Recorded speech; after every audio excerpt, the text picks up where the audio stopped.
We're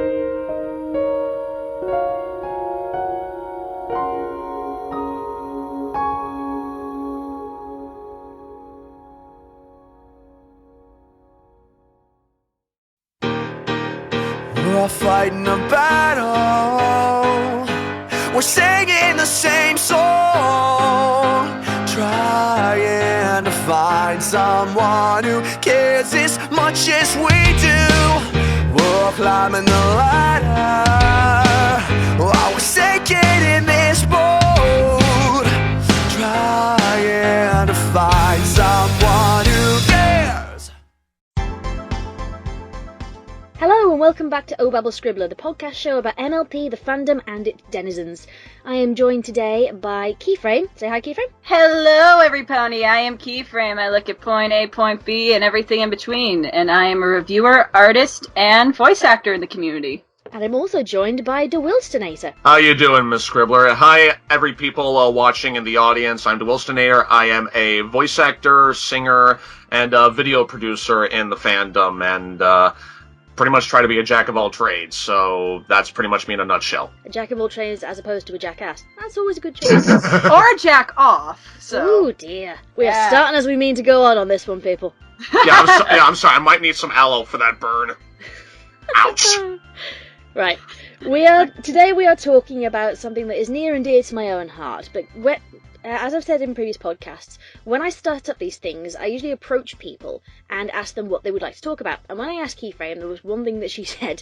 What was it, Key? Octoscratch! Yes, so today we will be talking about Octoscratch. And why did you choose Octoscratch as your topic? Because Cheesy Pie was taken. No, really, the reason... Don't say that! My fans will just go, where's the Cheese Pie episode?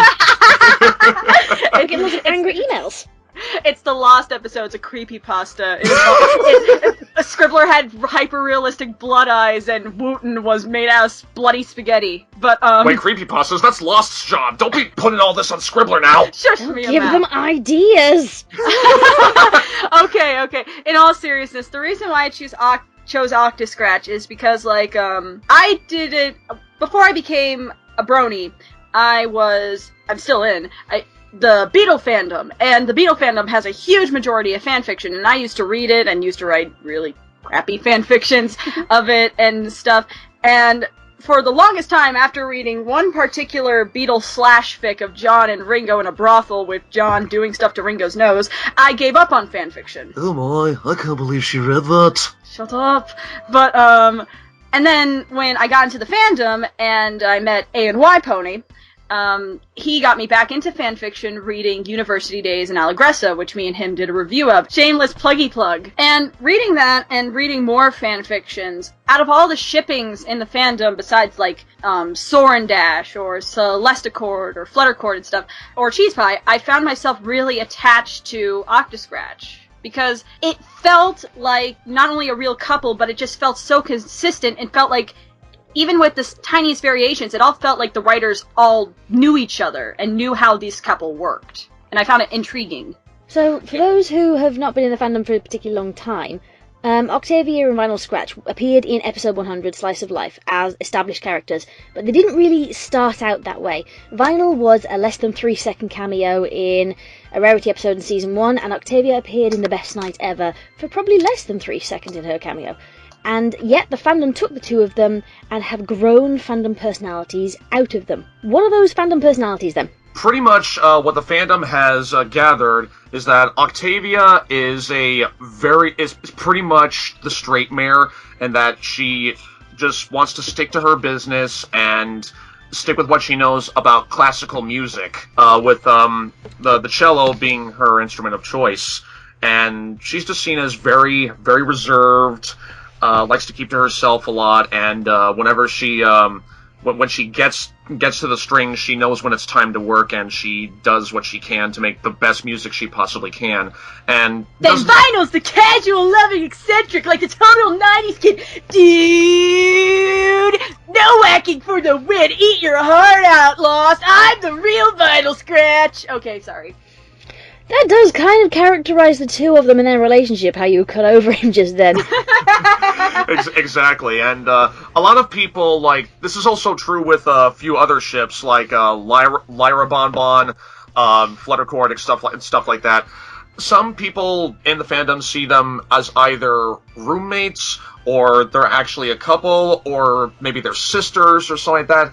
But either way, they keep each of their, respective personalities intact, despite how separated they are, be it either their mannerisms or their style of musical genre that they place so much of their heart and soul into.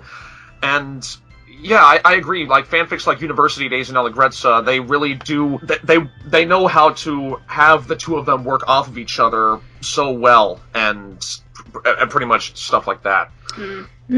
Considering that these two, they did start out as basically just the same as all background characters. They were just puppet rigs in the background with no designs on personalities, no designs on them staying in the show.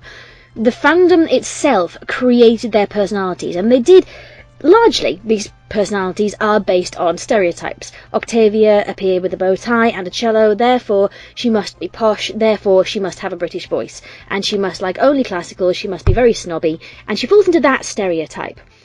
And then Vinyl, by dint of her haircut and her shades, and the fact that she didn't actually play dubstep in her first appearance, but she was at a record table, and she appeared in Cantaloupe Wedding, and she appeared in Testing 1 2 3 at Turntables Again.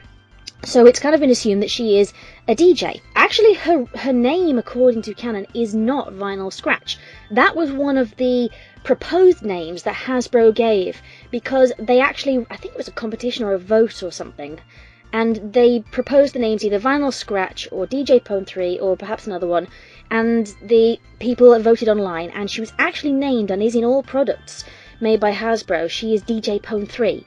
Vinyl Scratch is just the name that was adopted by the fandom, and she's sometimes known by one and sometimes known by the other. And unlike with Lyra, who was known as Heartstrings in the original Blind Bags, and Lyra by the fandom, and therefore became Lyra Heartstrings, being a pony with a surname for some strange reason, Vinyl didn't.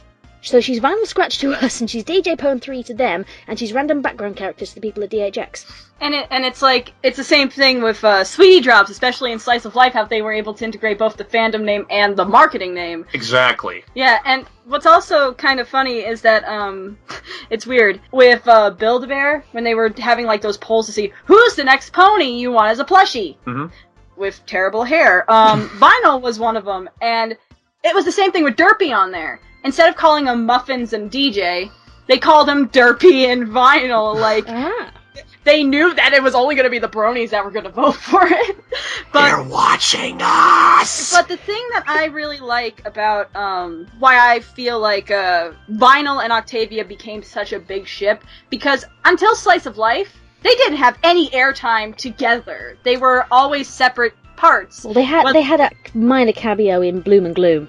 I thought that was all we were getting this season, but yeah. Well, yeah, but I mean, like in the real world, not in Apple Bloom's dream when she has one too many cups of cider before bed. But it's like, when you look at them, they do have traits that, compared to everything else on the show, is so different. Mm-hmm. Especially in the huge anachronism stew that is the technology in Equestria, and how everything is sort of like in this somewhat medieval village style, and then suddenly you just have a DJ table and a neon blue haired pony with modern looking sunglasses and everything. It stood out, and the other thing that stood out with Octavia, though in a much more subtle way, is the fact that she's standing on two legs and playing an instrument that's like really should only be played by a unicorn, because most Earth ponies that we saw usually play like percussion. Right. And it's just so interesting, because we always love when ponies, like, just defy anything equine. I mean, that's why Lyra's sitting became so popular. And plus, too, to add to that, not just Octavia with going with, the whole thing with Lyra standing on two legs and all that, but also there were a couple of other musicians in The Best Night Ever that also sort of defied that, especially specifically the piano player. Because, he's sitting like a normal human and playing it with just two hooves. And even Pinky in, what was it? I'm blanking on the name already. It was, Over a Barrel? No, not Over a Barrel. It's the one where she was playing the organ in the Castle of the Two Pony Sisters. Castlemania. Castlemania. Castlemania, that's what it was. And all that sort of things. The only other sort of instrumentation we have seen ponies play is that one Ricola pony in Three's a Crowd playing the trombone. And we had Fiddlesticks at the yeah, Apple exactly. Family reunion. Fiddlesticks, yeah. And it's just sort of like, which everyone thought was just Octavia wearing, like, hair dye. Either that or like a long-distant cousin of Octavia that decided to go rogue and be country and all that. That needs to be a fanfic. That needs to be a fanfic for something. Like That Fiddlesticks X Octavia. There kind of is one. There's two of them. There's one called Fiddlesticks Farewell, which is very nearly Fiddlesticks Octavia, and one that is called Oh Fiddlesticks, which Goombasta did a reading of. And it's all about how Octavia is Fiddlesticks. And it's basically that she has gone to an Apple Family reunion because she's distantly related to them via the Oranges. And while she's there, Vinyl tracks her to Ponyville, but she just doesn't want to talk to Vinyl because she's all mixed up with her feelings about her. So she dresses up as an old folktale hero called, I think it's Butterscore Bluey, and plays her fiddle because she was taught fiddle by Applejack's dad, and she plays the fiddle now at family reunions in memory of him.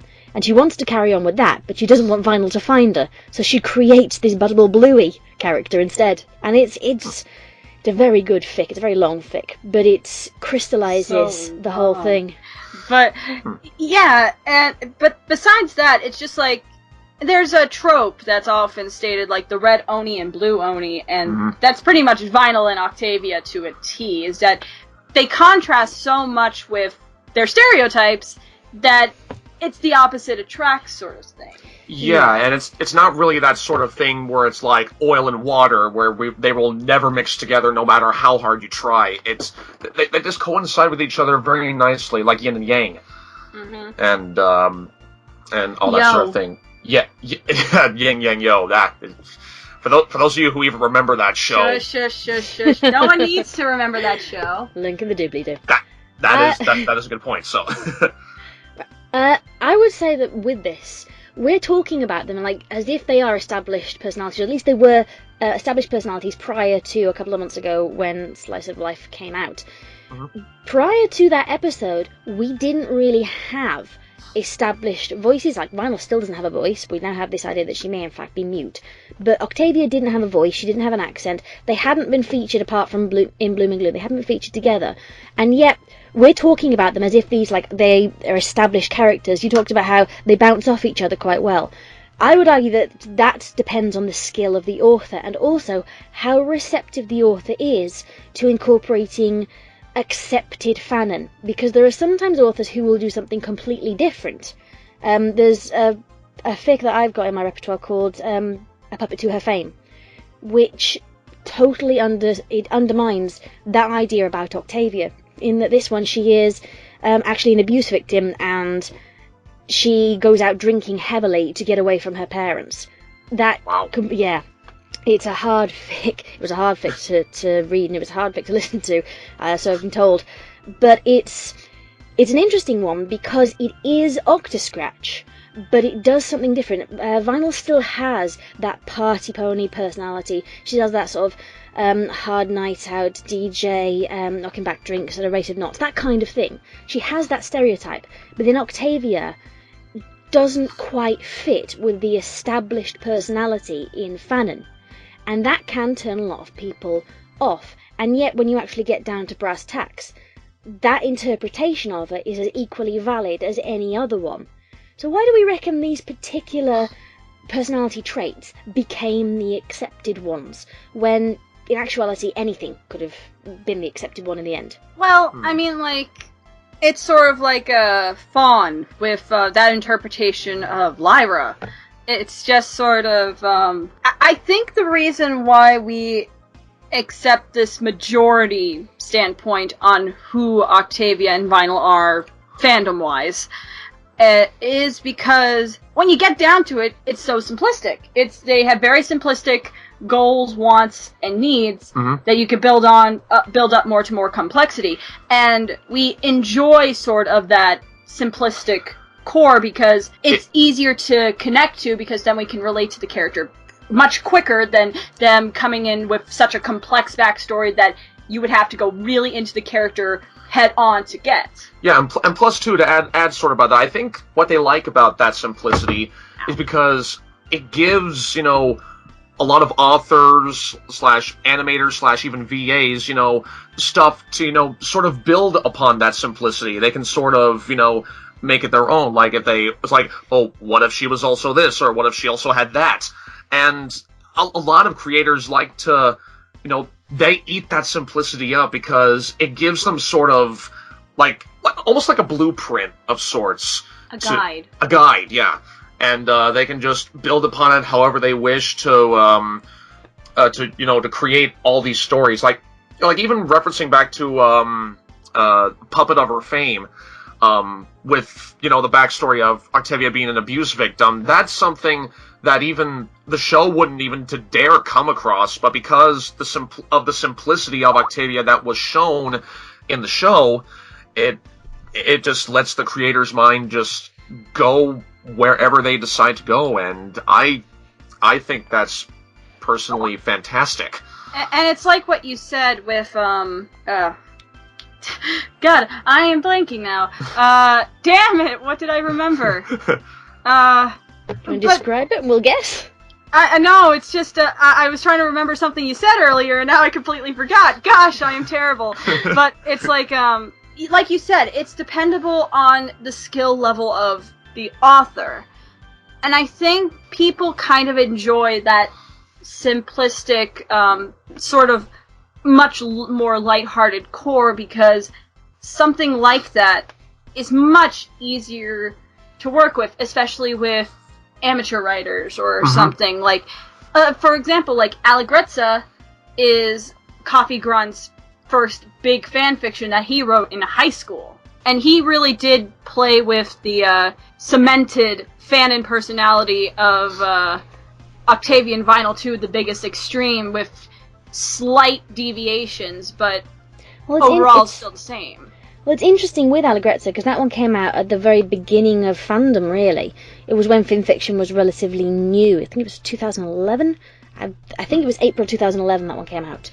And it was not that long before university days, but that was when the stereotypes and the fandom personalities weren't truly established. We had kind of this brief, rugged guideline, but we didn't have this Octavia is this, this, this, and this, and Vinyl is this, this, this, and this. So it was like the establishment, I guess. Yeah, he was part of the first wave who did the establishing, which is really impressive.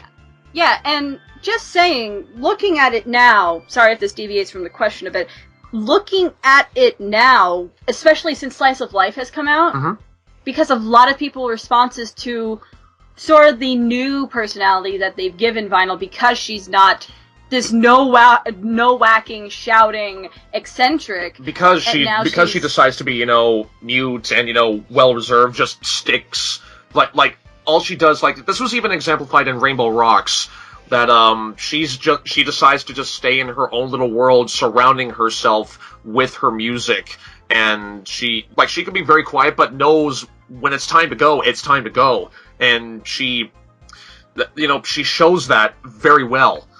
And sort of going back to what you're saying, it is good that they're sort of building on the simplicity, because if they were to write fics on like any other characters, like the main six, what's there to really work off of? I mean, the show has already given us, you know, a plethora of stuff about the characters. Then you have those lucky people who were writing fanfics during season 1 and 2 that's just like, ha! We got it here before all the complexity! Exactly, yeah. So the pull of Octoscratch or Octavia and Vinyl Scratch just as separate characters may in fact be their simplicity, that there's a lot less of canon to try and remember if you're an amateur writer. Exactly. Right. And what I'm liking now is, because we've had, like how you said that, you know, Coffee Grunt and University Days and Allegrezza were part of this first wave, I feel like, especially since now we've gotten more canon establishment for this character of like Vinyl and Octavia, we're slowly starting to get a second wave. Like, I've been starting to see fan fictions that are going more into this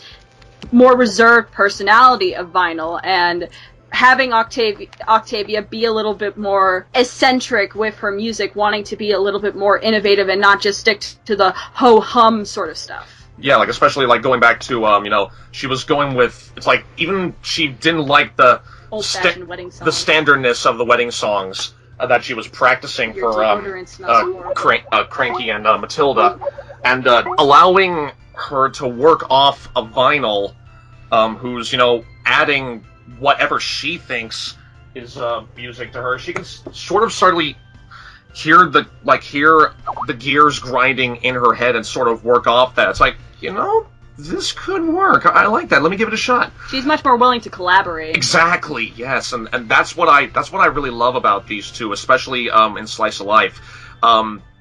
Like they're not really shown to. It's like oh, I hate what you're doing, but I know you hate what I'm doing. Let's just not collaborate anymore. Let's kiss.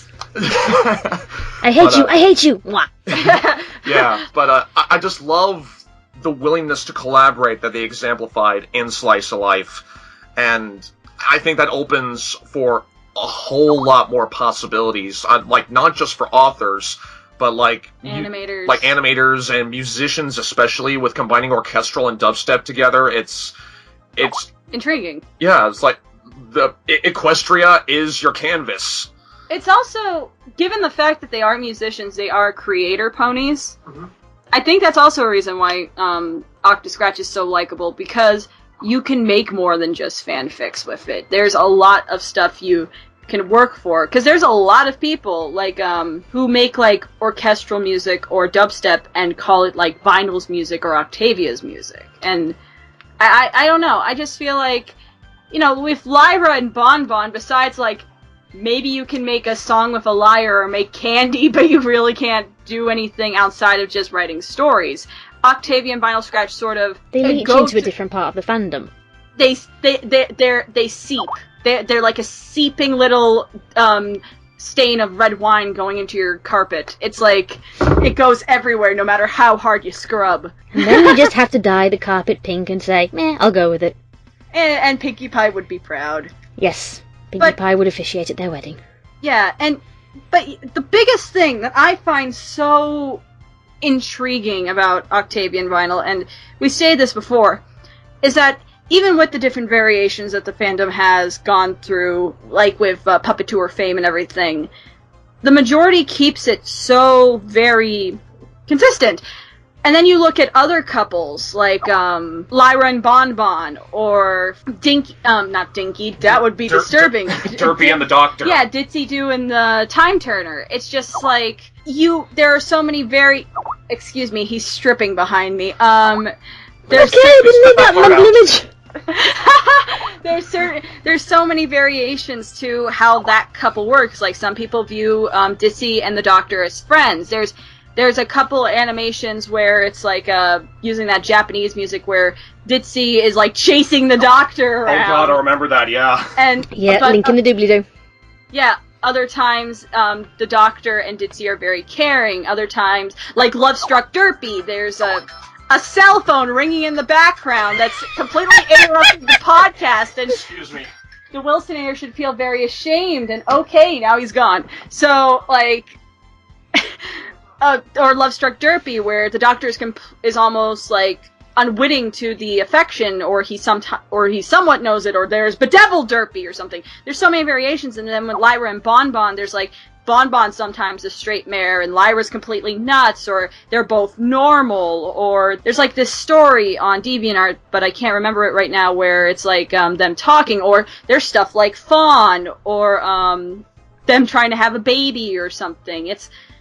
There's a lot more, or with the Ed Plus stuff, with Lyra being totally nuts and Bon Bon being Patrick Warburton. It's like, or in that context, SpongeBob and Squidward. So it's weird how all of them at the beginning were blank canvases, and yet Octavia and Vinyl became much more consistent, established, cemented in the fandom, that there's just sort of this big understanding that if you go against it, like you said, with people with a Puppet Tour fame, a lot of people get turned off by it.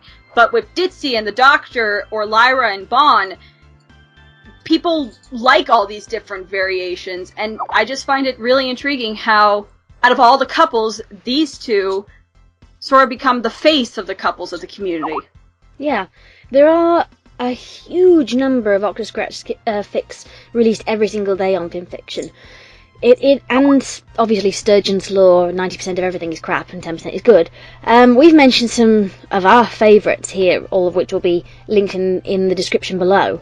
But there are certain things you have to watch out for when writing Octoscratch. Certain cliches that if you're not going to subvert them, you shouldn't really fall into them.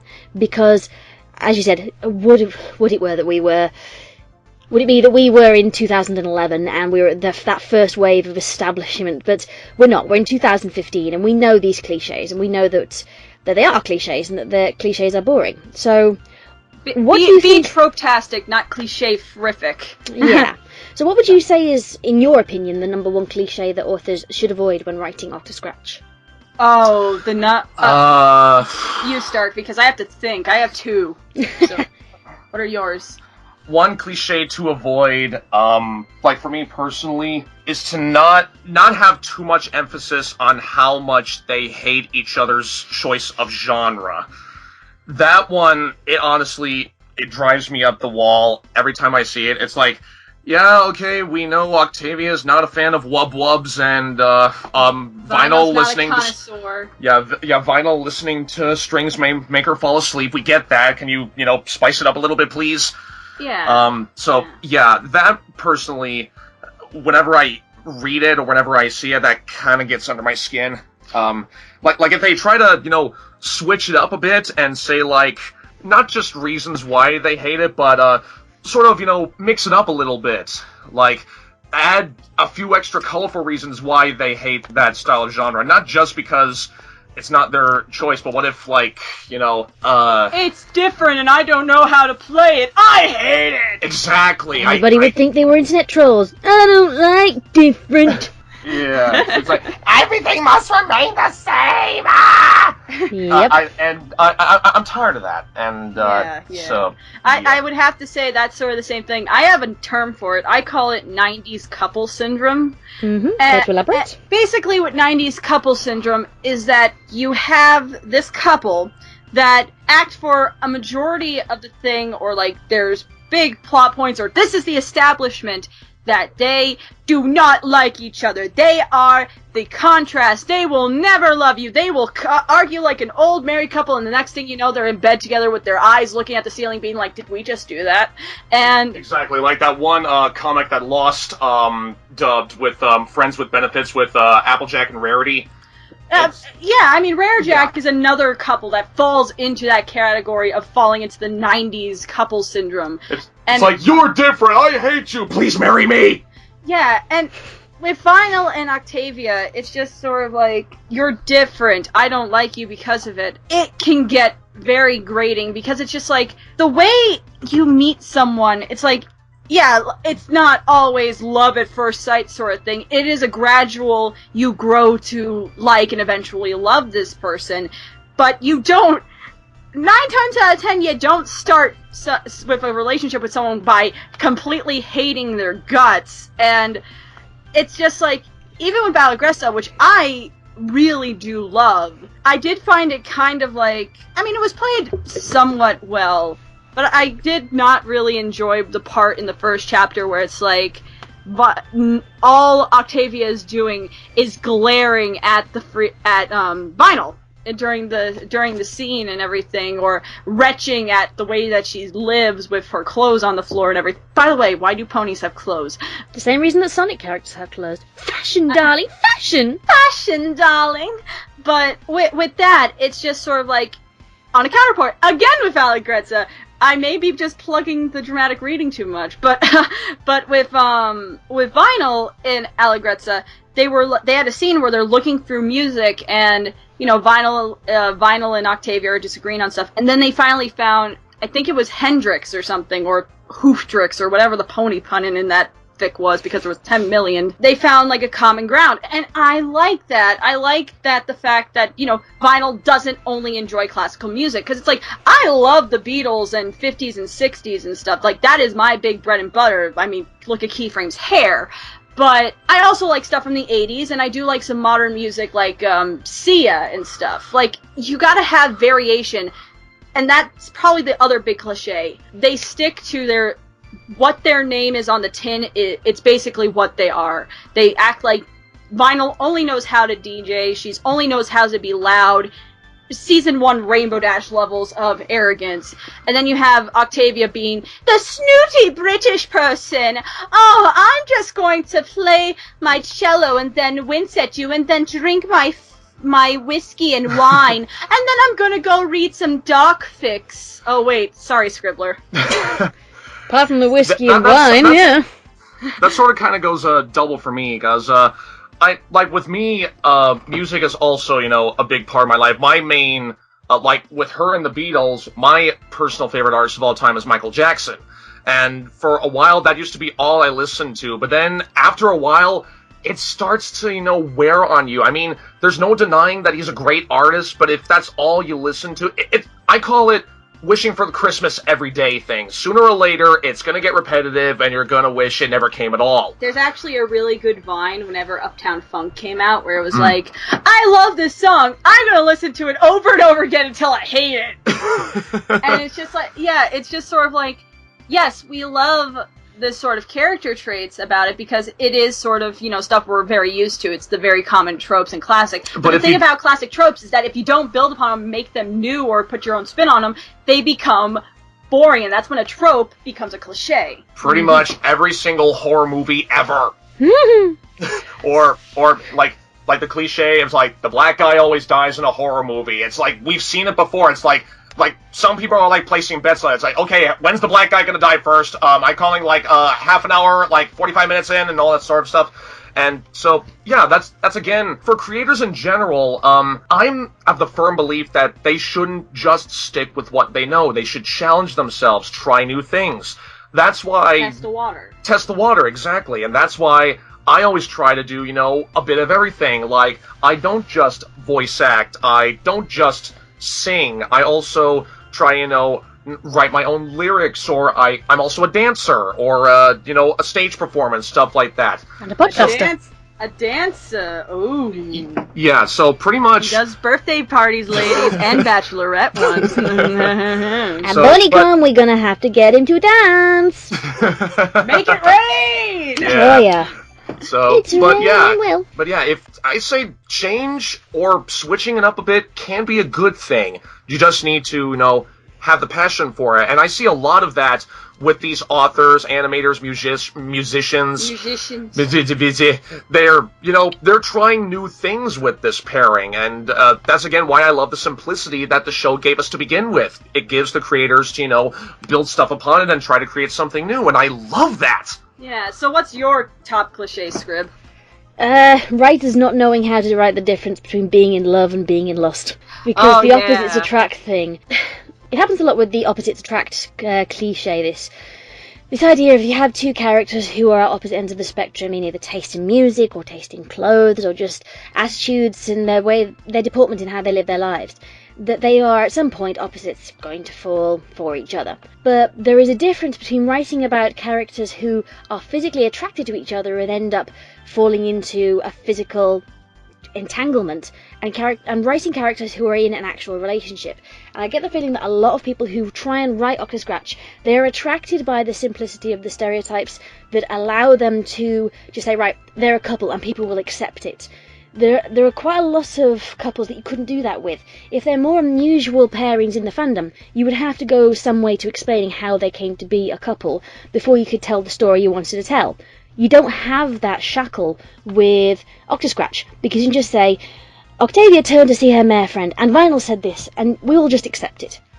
But because of that, authors still write them as in that I hate you, want to go to bed lust stage, when they are writing a fic of them several years into a relationship, and it doesn't work that way. And it really annoys me that authors with this particular personality type, because like you said, it happens with Rara Jack as well, with this personality type, they continue to write the characters falling in lust when they should be talking about them being in love. Yeah, I agree, because like us being two people that are in relationships, the way a relationship evolves is that you learn about the other person over the course of the relationship, at least through I don't know, given any given time frame. Like, you know, some people can learn about each other in days, weeks, months, hopefully months. But it's like, with, like, me and Golden Fox, we learned, before we officially became a couple, we were sort of like that kinda sorta couple sort of thing. But, you know, we talked, we learned about each other's insecurities and also things that push our buttons, things that we like, things that we don't like, and sort of the little nuances and mannerisms and quirks about us, whether it be outright stated or subtly implied. And when they write for Vinyl and Octavia, not them beginning a relationship, but years on, it's just sort of like, it shouldn't be, I still hate you, because it's like, why would you still be in a relationship with someone for years if you still hate them, unless you are just in a very toxic relationship? And they try to present this, no, this is a good relationship, but the way that it is seems like it's not. Yeah, it's the Twilight syndrome. Not Twilight Sparkle, but Twilight Stephanie Meyer Pius. I wrote the most awesome love story of all time. That kind of thing. Homer Simpson donut drool there. No, it's like, I wrote the best love story of all time and inspired the best clopfic of all time. Well, Equestria Girls clopfic, it's porn. Yeah. Yeah, it's like, I was trying to be like, clopfic, wait, it's not ponies, it's Equestria Girls, wait, no. Yeah. That's just a basic lemon. It's just a basic lemon indeed. But yeah. Yeah, it's harder to write about them being an established couple, and there are a lot of cliches that go into writing any kind of romance, but especially with these two, because they've got these sort of established personality types, it sticks out more, because I see it all the time, because I look at a lot of Octoscratch, because I really like them, and I like doing readings of stories involving them, but because of that, I fall into Sturgeon's Law, and I keep finding the 90%, because people keep repeating the same things over and over again, and applying them to, they'll have a good concept or a good idea, but they'll be applying the same established tropes and cliches to this brand new idea, and therefore making it a bad idea. They ruin what could have been a good fic, because they go with the established cliches of, and then Vinyl walked in and put on her record really loud, and Octavia said, I hate this, make it turn off, and then they have a fight over the record player, and then they're rolling about on the couch. It's like writing a bad Fallout Equestria fanfic, where it's like, it just starts at, you just use every single stereotype of what a Fallout land would be like. Very gritty, very dark, very overtly sad, and then Blackjack gets drunk and sleep with someone. It's just like, you can have a really great concept, but if you don't know when to use these certain things, or you don't know how to absolve from them, you can ruin such a great concept, and it really bothers me, because there's two things. One, there's actually, whenever you said, you know, Sturgeon's Law and the 90%, I got reminded of this thing from Jello Apocalypse in his Welcome to YouTube video, where it's just like, you have to wait for the cream to rise up from the crap, and then you have to wait for the cream to rise up from that cream to find the good stuff. And it's just like, yeah, because there can be bad, and then there's okay, and then there's really good. And with writing with characters in love and in lust, Mr. Enter said it really good in his Fairly Odd Parents Valentine's Day special animated atrocity, was love is an emotional feeling, and attraction and love is two different things. Attraction is something instinctual that you feel, that most of the time when people present it, whether it be in animation or fiction, it's sort of more implied to be physical than personality trait, because the first thing you see is the person, or you either see how the person looks or you see what the person is doing. And they seem to base it all on that, of Swan Princess syndrome. It's like, oh, you're so beautiful, and that's, what else is there? Yeah. Although in that movie there didn't really seem to be more than that. With love, it's just like, you need to know the person before you say I love you, or else I love you won't mean anything. Yeah, there has to be some acceptance of, you said, the quirks, the idiosyncrasies that make us who we are, because for all that we say, the simplicity and the stereotypes of these characters are what attract people to them and attract authors and artists and musical artists to them. It can't be all they are if they're going to be compelling, and especially if you're writing about them. You can't limit it to just those stereotypes because it becomes boring. That cannot sustain a story. Yeah. It can sustain a comic. It could sustain a quick joke comic or a piece of fiction, or like a one-shot. Yeah, it could something under 1,000 words. Yes, you can stick completely to a stereotype and be fine. But if you're going to write more than that, or you want to write about an actual plotty story, not a plotty story, a plotted story. Yeah, it's like oh my, Scribbler, we know what's on your mind, but it's like, it's something that takes from a good one to, like, a funny month of Lerv dramatic reading. It's like, but it's like what you said with, you know, we get attracted by the surface value of the character being those simplistic traits, but we should get more invested in when we discover these quirks and nuances. It's like the characters in Steven Universe. Yes. I got a Steven Universe reference. Specifically like Pearl and Garnet, and even and Amethyst. Like, all the characters, but, they have their own stereotypes, but they also grow beyond them, and we get these personality quirks. Yeah, it's like with, Amethyst, you got the laid-back, lazy one. Pearl, you got the very motherly, overtly protective, and Garnet, you sort of got the stone-faced stoic person. And then as we get forward more in Season 1 and Season 2, it's like Rose not Rose, but we meet Rose, like, they all get deconstructed, and we see their weaknesses, their weak chains, how they break, and when Amethyst is hiding abandonment issues.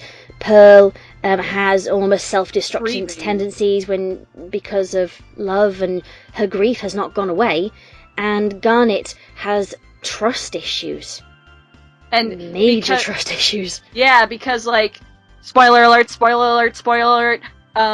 because Garnet is a fusion and how much she perceives love because she is literally made out of it. Like, Garnet is such a great dichotomy of a character, especially when you find out she's a fusion. It's just sort of like, we're now thinking, like, is this Garnet as a whole thinking, or is this Ruby, or is this Sapphire? Because they get to go so much more into it.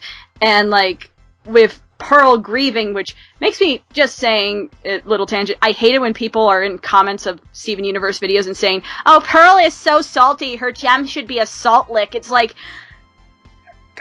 you are ruining all this great character development by just putting her under the label of salt gem. It's like, I hate that.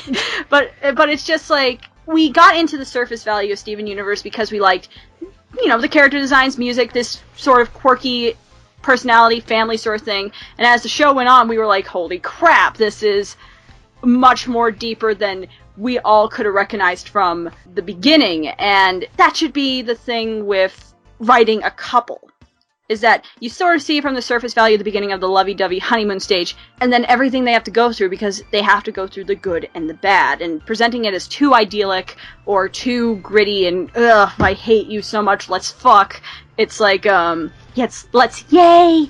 It's just, I hate it when writers do that, because it's like, you can do so much more, you know? It's, well, like Will said, Octoscratch is a canvas to paint upon.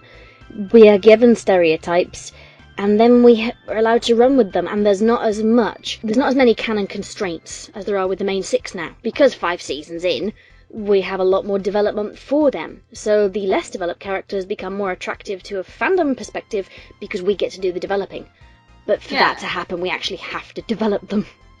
Yeah, because it's like, now we're getting, like, as Season 5 has gone on, we've gotten more people, like, writing stuff, like, slowly but surely, I've been seeing it, like, writing stuff about the Town 4 from Cutie Map, or Moon Dancer or something. Yeah. It's like, when these new characters come up, I've just been seeing, like, you know, these new ones that are not just background characters. They are, like, forefront one-shot characters, like, with Cheese or something.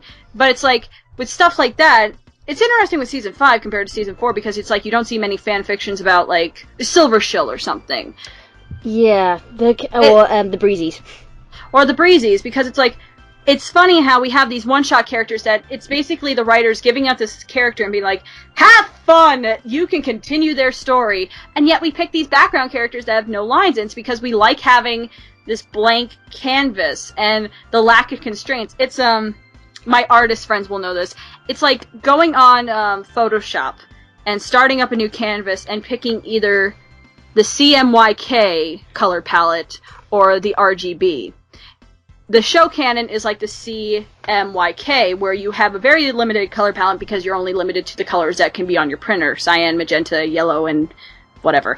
But with an RGB, you have all the colors of the rainbow and everything in between. And I think that's why people like Octavian vinyl, because compared to, like, Ditzy and the Doctor, which you have two pre-established fanon things, like, because most people go with the whole Doctor Who fandom, and you have to insert that into the MLP stuff. And the fact that you called him the Doctor when technically he's Time Turner. Well, I mean, like, they're calling him Doctor Who's on the trading cards now, so... Oh no, my mind is fucked. It's like, there are so many names, but then again, it's like we see Doctor Who 7 times in the background, so it's like, how do we know this is the same Time Turner? It's a paradox! A paradox! Well, he also had wings at one point, so yeah. Yeah, it's like Alan Z! But it's like, Vinyl and Octavia, compared to so many else, it's like they are such iconic looking and such strangeness compared to where they were in their time periods and stuff, that they stick out, and yet they are so blank. And it's interesting because it's like they have more identifiable character designs than, say, Lyra and Bonbon, which had their manes and tails and colors and body types reused 1,000,000,005 times. Octavia's body type and hair and everything was only used maybe once or twice with fiddlesticks and stuff, and Vinyl's is never used except for Vinyl. So it's like, it just sticks out, you know? Yeah, I think that we're kind of boiling things down now, so we're kind of winding down. I think that the pull of Octoscratch will always be its simplicity as long as canon doesn't develop them any further, and it doesn't look like canon is. They are going to remain background characters, but we have a marginally more to work on than we did before, which is allowing a whole different range of fictions to come out, like with Vinyl being mute, like with them living together with that strange divided house. But I think that the stereotypes the fandom has established will always shine through somewhere. It's basically like how... It's like what I said in my Asks video of, whenever we got to the answers of, how much has fan content changed your perception on the show. It will...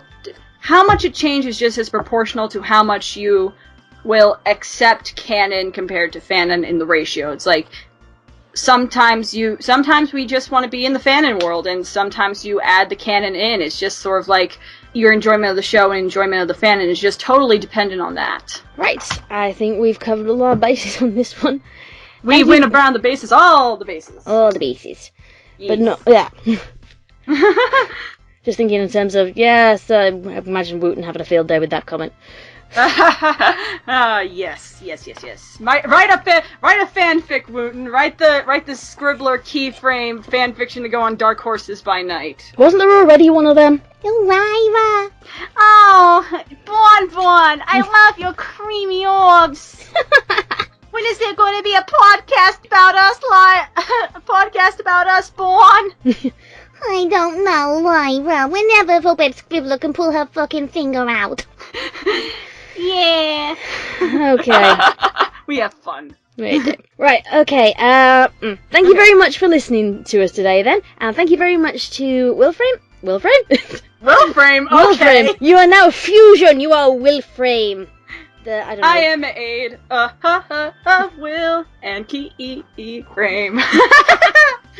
Well, thank you very much to you two for joining me. So, first of all, I said thank you and goodbye from me. And goodbye from the Wilsonator. Overall, Octoscratch is one of my personal favorite ships in the entire fandom. Any creator in the fandom, go nuts, go crazy, create something new, or create something, that's been done, but try to switch it up a bit. The world is your oyster. The world's your oyster. Just go nuts with it. Love Octoscratch to death. That's pretty much all I gotta say on it. Thank you so much for listening, and good night. No, good job, Good job, DeWilsonator. Now back to Tartarus with you! Oh my god, my eardrum. Good job, Will! Sorry. You broke her eardrum! I'm sorry. Okay. Go. Shoo! Off with you! Alright. Go and fix the sins you wrought. Alright. Talk to you later, Scribbler, and hope to see you next week at BronyCon. Okie dokie. See ya. And goodbye from Keyframe. See ya, every pony.